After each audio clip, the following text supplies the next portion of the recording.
जान मारे ए हो जानी कानवा के बलिया। लगता कि पागल क दी उठावा के ललिया।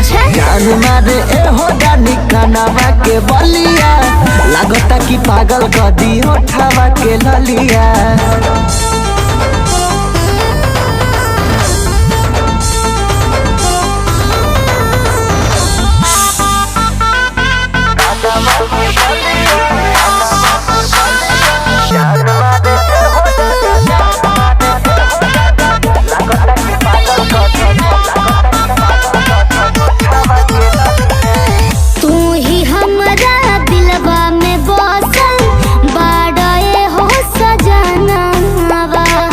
तोहरा बिना तो लागे न कहीं ए जान हमारो मनवा।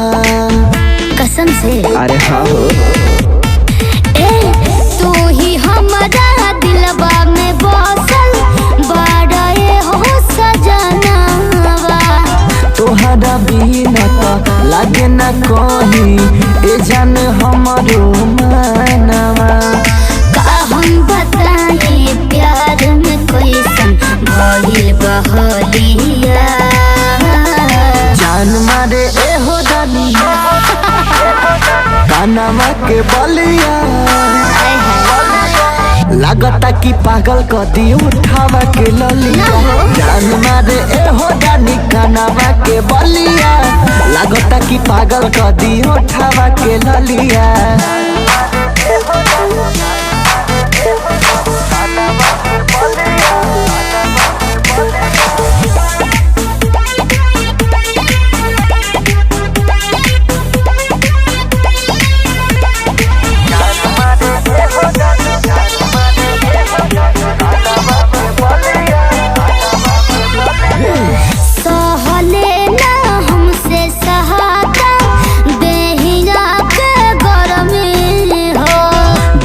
के ऐसन फिगर पवन भी भइले बेशरम हो।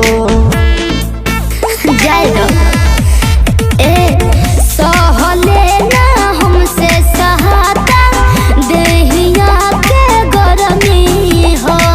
देख के ऐसन फिगर दीपक भी भइले बेशरम हो।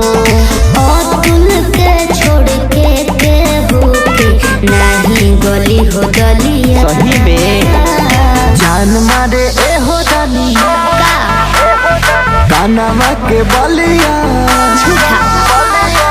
लगता कि पागल क दी उठावा के ललिया। जान मारे ए हो जानी कानवा के बलिया। लगता कि पागल क दी उठावा के ललिया। ना पागल